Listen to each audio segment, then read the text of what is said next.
Morning. It's Wednesday and it's the third day on this flat roof job we're doing. Stripping it off and redoing this, turning it from a cold roof into a warm roof. It's boiling hot this week, so that's great. As in there's no chance of rain, because trying to protect a roof without having a temporary scaffold over it, trying to cover it up at night time, especially a parapeted roof, it's next to impossible to ensure there's no leaks on it if we were going to get some real heavy rain. I'm just walking Fred the dog. I was going to ask these guys who are marking out a football pitch on this field I'm walking on. I was just going to go up to them and ask them, how do they get it square? I can only think they'd use a scaled up 345. Hey Fred, what do you reckon? How do you reckon they mark it out? Once we found this out, then we need to go and crack on. Morning lads. Can I just ask you fellas? Hello. Can I just ask you, how do you mark out this football? How do you get it square? Well, at the moment we've got gold sockets in, so we're going by that. But if you haven't got gold sockets, it's called the 345 method. You use a 345 method? Yeah. Yes, no, that's I'm a builder, and so that's all I was thinking. Well, what I normally use is I multiply that by 3, so I do from say this line from the corner, I do 9 meters out, then 15 on the diagonal, to 12 back, so it ends up with 36 we had them all up together. So brilliant. Yeah. But here you've got sockets in. Well, sockets on some of them. These ones are actually going to be replaced because they're damaged. But we've got to set the pitch out, and they're going to be put sockets on this one. That one's got sockets on already. So this one that didn't have them on? No, it's got them on. Oh, it has, but they're going to be replaced. I see. Soon, maybe next week, I'm not sure yet. So. Good job, fellas. One over there's got them on. Thanks. Oh, that's right. Up on the roof. All right, Emil? Yes. Good morning. A little sweaty this morning. Whoops. It's about getting on for 9 o'clock. We've only really just gotten started. I blame Emil. So we are taking up this roof today. We've boarded this top section out. We've just put the glass back on the top of that curb for now. Just whilst we get this bottom part sorted. We've uncovered the insulation. It could be worse, that's for sure, the way it's cut in, but it just gets, I say it could be worse. I mean, there's insulation in there. It could be worse if there wasn't insulation, I suppose, but these, as soon as you put any holes whatsoever through any of this, it's just knackered, totally compromised. And gaps in 30mm gaps there. Bits of insulation sort of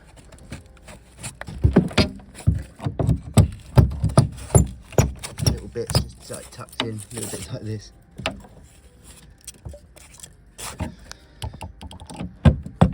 But the condition of it is totally fine. The joists are fine.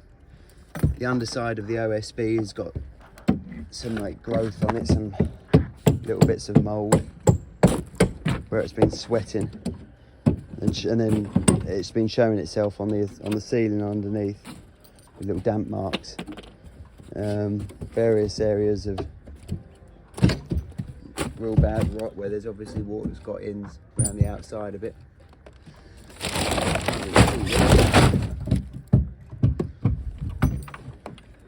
So we're using this bar. We have got 2 of these, but I've only bought 1 here. So Mill's upset about that, aren't you, mate? Oh yes. So we're just sort of gingerly, because we don't want to rattle the ceiling below. It's inevitable that something's going to pop below the plasterboard fixings or the joint lines. But we are just doing that and prizing this up. Luckily for us, it's all nail gunned and they are not ring shanked. They're just 90mm smooth Paslow nails, which don't do They're 90mm smooth Paslo nails, and they don't do much at all really, so it comes up, from the fixings point of view, it comes up, they're tongue and grooved, but the tongues just snap. So that's where we're at this morning anyway.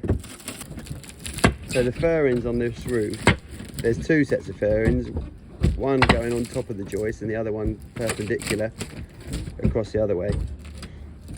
So through the middle of the roof, there's a high point in these ones, and it's falling that way. At the same time, the whole thing is sloping this way. So that should be dishing the water over to those outlets. Quite a minimum amount of fall, I would think. It looks like it's 25mm there to nothing. If I had a tape measure, we'll just work out what that is. Come back.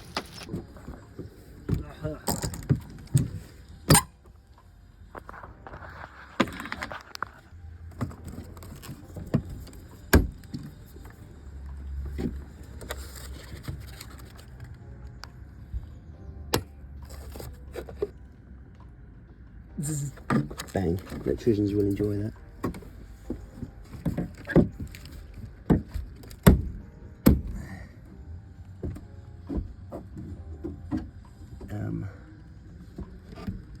What do they call that? Single.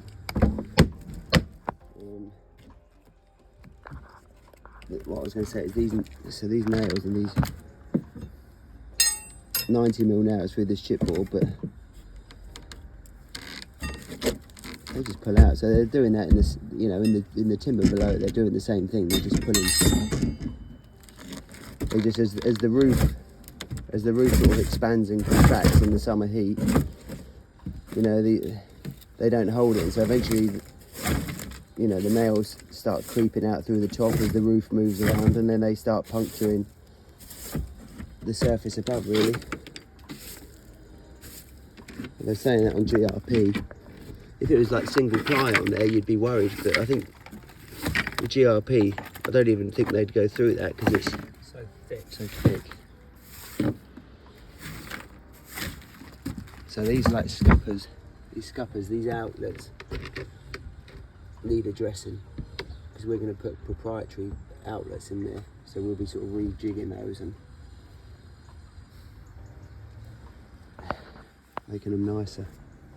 So we're going to have tea break now, but it's we've been stripping off the old chipboard.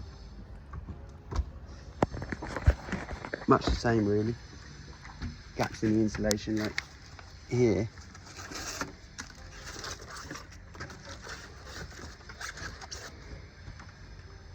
Single exposed cores around there, but that's an electrical issue. We might because we're going to leave the insulation in, but I think around the lights we'll just take a bit of time to cut out the rest of the insulation around them, just to make sure there's plenty of room so they don't overheat. So they haven't got like fire hose in. They're probably fire rated though, aren't they? Must be. I mean, you'd hope. There all that time. Safety, extra low voltage. Anyway, still stripping the roof off, but we've uncovered some damaged cables here which have gone in over the top of the furring.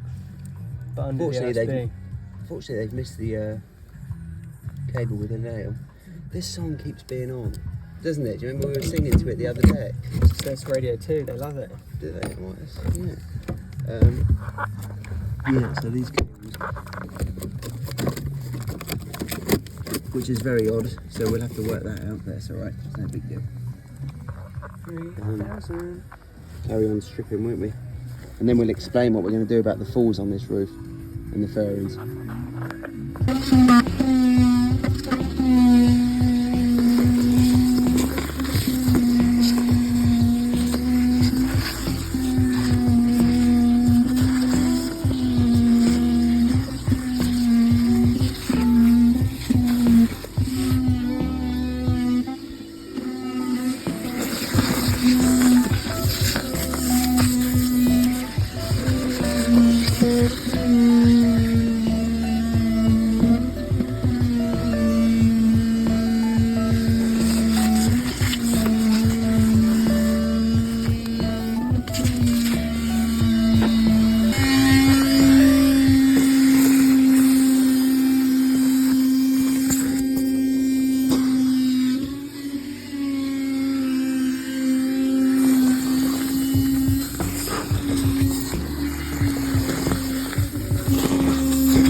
it's all in, wasn't it? Good half an hour, maybe 45 minutes. 45 minutes.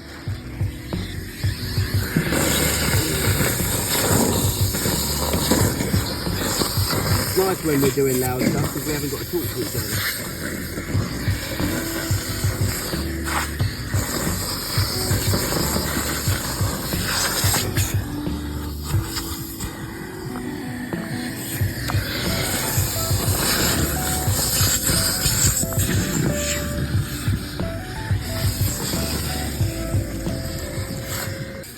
So we're starting to get through like the prep work and the tidying up, get to grips with what we're doing, and explain about what we're changing the way the roof's falling a little bit, not completely, because it was mainly all right really, but we're just putting in a gutter through the front here, behind this parapet wall through there.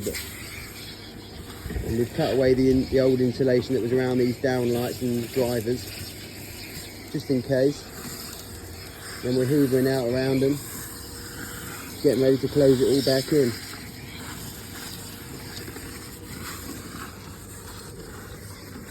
Things are slower going with this weather. I don't know what it is today, but it's like temperature wise, it's bloody hot, like.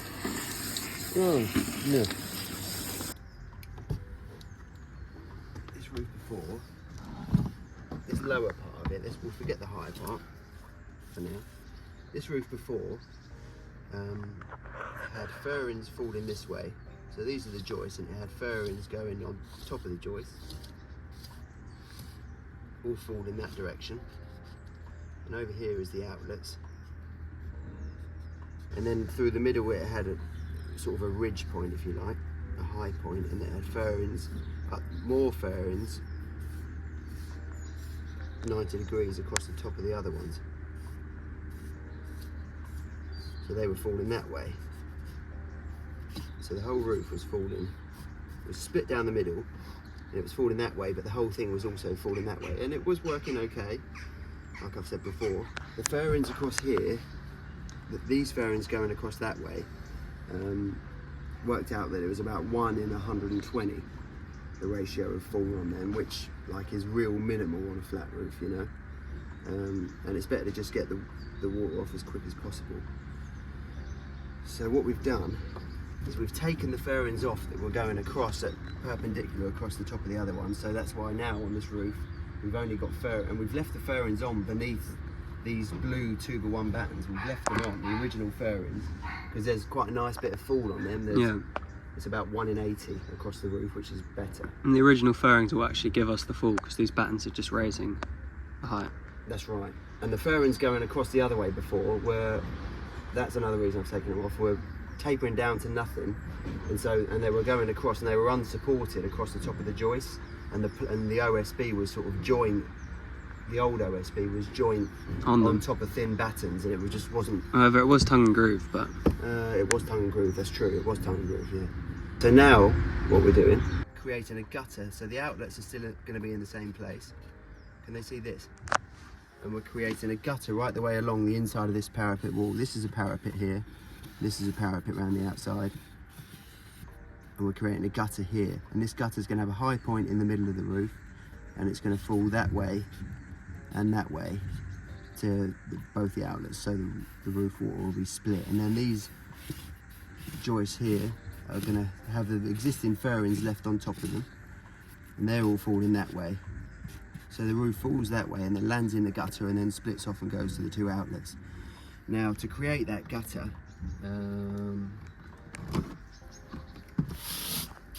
sort of draw it in section. I'm going to draw it in section. Create that gutter, we are putting furrings, and we're reusing some of the old furrings just because they work fine for the size of the gutter. They're going to go on top of the furrings, are going to go directly on top of the joist that way. And we're going to nog out underneath the furrings, flush with the top of the joist, like we did over there behind the roof light, to support the furrings because they taper down to almost nothing.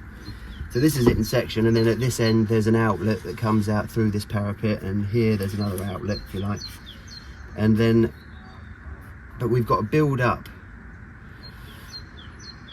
because the fairings behind those are taper down to nothing. The main fairings on the roof, they taper down to nothing. So on top of the fairings, we've put a 2x1 batten on top of the fairings that are on top of the joist. We've put a 2x1 batten because it's crucial. Well, basically, from the lowest point of the roof, which is always the outlet, you have to work your way back up. And so from the outlet up to the top of the fairings in the gutter is 25 mil, and then from that high point there, the rest of the roof has to start from that point. So that's 25 mil. So the lowest point of the fairings on the main part of the roof have to be 25 mil, of course, so that they're not below the height of the gutter.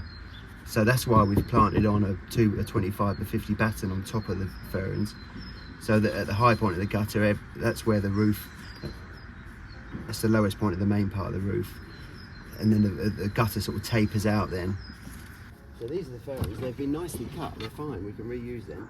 So this, we put a chalk line through to create this 300mm wide gutter. We put a chalk line from end to end. We've stopped these battens, what would we call these? These battens to get the height. So we'll find the centre of the roof, as I did last night, and just put a cursory mark there. So the fairings, that's going to be the high point, and the crucial part is anyway that the lowest point of this roof now is dead flush with the high point of the gutter, and then from there, if you look in the gutter, the fairing tapers away. The fairing tapers away down to nothing, and I don't know, you can't see it very well on that. No, the main part of the roof sticks up. Once it's all done, you'll see it, and it's all straightforward anyway. But we're going to put noggins in here underneath these just to support them. Really, I mean, at 25 mil is plenty strong enough, but it just feels like the right thing to do, especially when it starts tapering down less than 25 mil.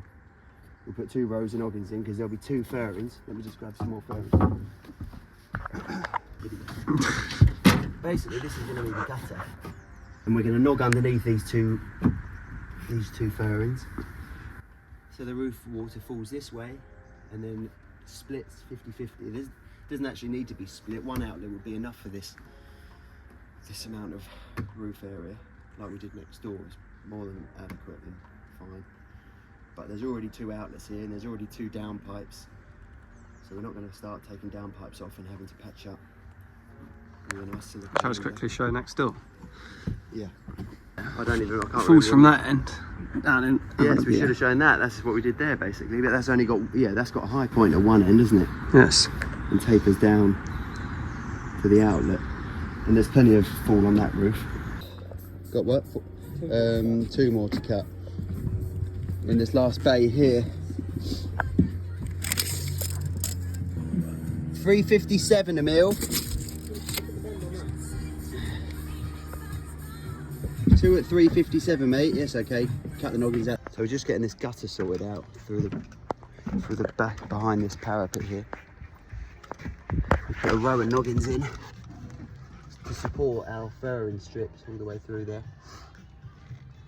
And then we've got to tidy up these outlet areas, work out what we're going to do here. Well, basically patch in the inner skin of stud work, and then eventually we'll sort of block up and pug up around the new outlet that goes out through this block work here. This will all get filled in so that the render can all be tidied up outside. But for now we're going to rip some ply up. Can't see if that's seeing anything. Cannot see a thing out there in the sun. We'll rip some ply up, fix it into that gutter there, on the high point in the middle here. Wherever it is, we'll re-establish the centre and work from there with the fix the fairings in first. Yeah, we haven't fixed the fairings in. So these fairings, they're going like that. Supported on these noggins, screwed in, and then 18mm ply over the top. So Mill's just fixing down the fairings in the gutter. Nicely supported by the noggins all the way through. I'm going to rip some ply out and get in there. So we're just fixing the fairings down. And one of the fairings that is on the top of the joist, it comes through here and on the top of all the joists. It's come through, and I haven't cut it back to the right position. It's just left, it's come out long, so we simply use it. These days we use a multi-tool, cut from...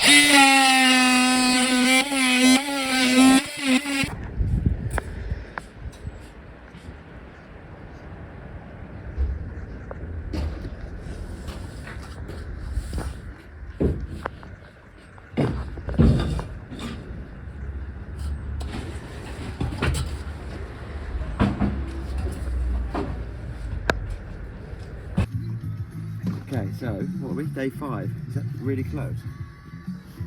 Day 5. The battle with the flat roof continues. Dun, dun, dun. Has been a battle up here with the heat. Keep going on about the heat. We are in this fortnight. So we think we're at a stage now where we're ready to put the vapour barrier down.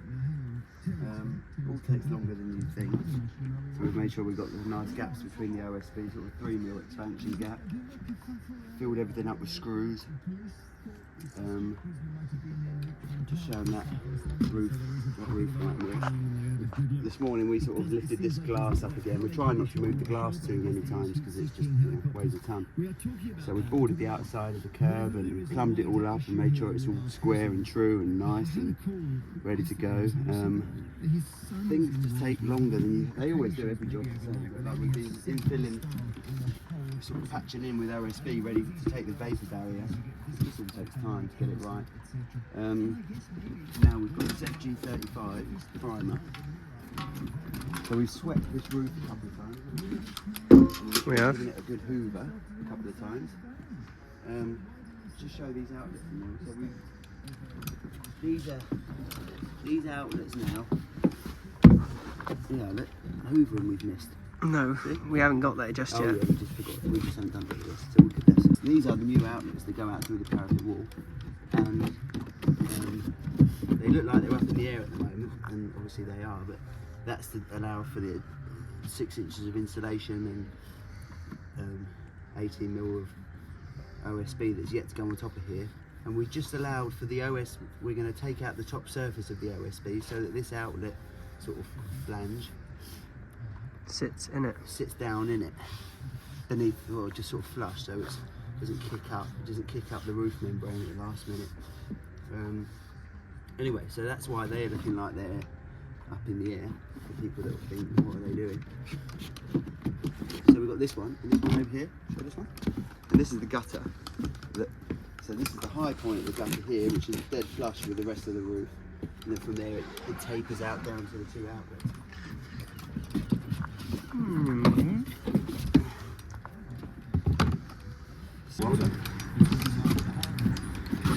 So before we prime it all, we're going to lay this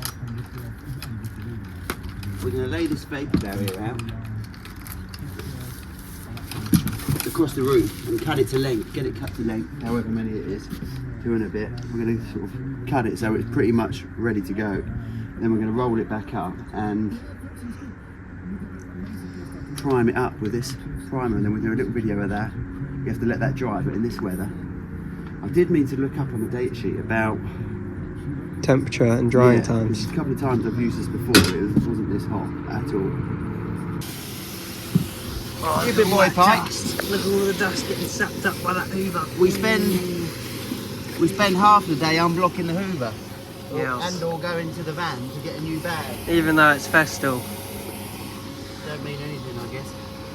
The worst part of these hoovers, let's just show this to all the interested people. The worst part of these hoovers, and the new version that Pete, if you're watching, come back Pete, all is forgiven. Pete's one of these. It's straight on the end, but this has got like a sharp 90 degrees. And you can even hear the stuff falling down it. It's sort of swept inside, but it does get really tight anyway.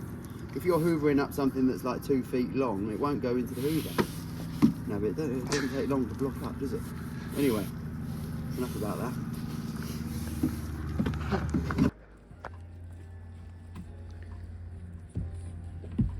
So we've been rolling out some lengths of Alutrix here, and now we're rolling it back up because it's cut to the length we need. Rolling them back up so we can put them to one side and then prime the roof. and try and set this GoPro time-lapse back up. We're using this FG35 primer from Rubber for Roofs. Right, so here we are. We put the Vapour barrier down. It's time for some insulation. I'm the face of the company. I'm the looks of the operation. This hat on. The hat might look silly, but we don't mind. No. We don't mind. As long as it's practical. So we primed the roof, and then we had a bit of a pain in the bum because I think it must be to do with the heat. But we waited around for an hour. Yeah, because of that sun. We waited around for an hour for the primer to go off. The FG35, we waited an hour and it still hadn't gone off. It still gone off enough to walk on it, but your boot stuck to it. So we had to be very careful. We had to carry on because we've got to get this in the dry. So anyway, it's stuck like doo-doo to a blanket. It's only just dried. Is it? Yeah, look, I can feel it. So we've put the Alutrix down, which has gone very nicely. It's all taken a long while. It's probably taken 2 or 3 hours to put this down, isn't it? Now we're cutting the first layer of insulation in. Oh, so what me and Emil just did, this is what we were going to film, isn't it? Marking out the old joists. So we just we've been transferring the lines of the joists through as we primed it. We've been making sure we didn't lose where the joists were. And now we've just remarked it. In fact, now we've just transferred them over there onto the top of the parapet. Now we're going to lay the insulation and we are going to foil tape the joints. Of course, the roof isn't exactly square, whatever it is.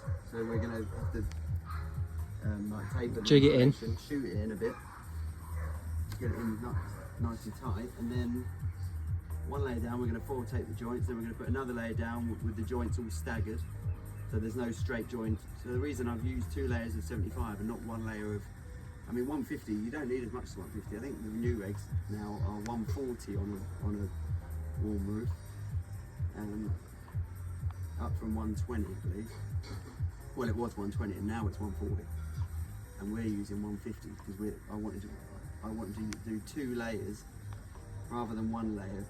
So I always think about the thermal bridging through the joints if they're just straight joints. So we're doing 2 layers of 170 and we can stagger the joints so there's no way of bridging basically, or it helps. So now we are going to lay the insulation, 2 layers, foil tape both layers, the joints, and then we're going to put the chipboard down on top and transfer, well, we're going to put the 2 layers of insulation down, then we're going to mark out the joist lines, and then we're going to lay the chipboard on top and screw that down with these screws. Absolute beast of some screws. 200mm screws. Absolute beast of a screw. And so we brought the Vapour barrier up this wall over here. So we're going to get the chipboard down here, and then we're going to get all our gear off up the top there and do the exact same thing on that area. And then we'll show about this wall because this wall's going to be rendered like I said before. So we're going to batten this wall out and ventilate it, and we're going to put a layer of insulation on this as well. 1 layer of insulation, 11mm ply, 25 to 50 battens on the top of that with an insect mesh at the bottom, and then mag ply. We're using mag ply. There's so many different types of that. Render carrier board. We're going to put render carrier board on over the top of that with stainless steel screws. Then that'll be silicon rendered, but not by us because we can't render or plaster. Or we don't have the patience to. Or the ability.